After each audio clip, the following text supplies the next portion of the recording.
ఆలోచిస్తున్నానమ్మా. అక్క కృష్ణ అంటే గుర్తొచ్చింది. పెద్దలుడు ఆ స్వరకి స్వయాన తమ్ముడే కదా.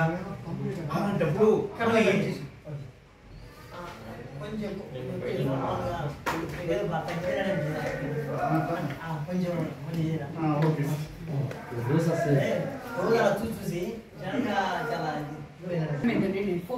అవన్నీ వదిలేయక్క. ముందు నీ పెద్ద కూతురు అల్లు వస్తున్నారక్క. వాళ్ళని అట్ చేయకుండా చూడు. అసలే కృష్ణ కొన్న టెంపరు నీకు తెలుసు కదా.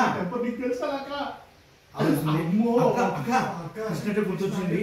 పెద్దలు ఈ స్వరకి స్వయా తమ్ముడే కదా.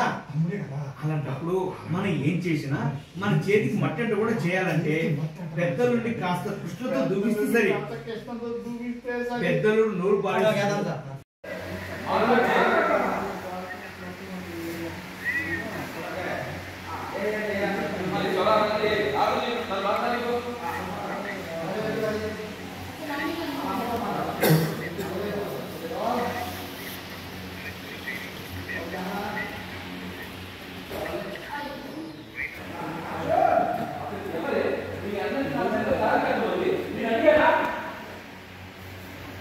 अब मेकअप में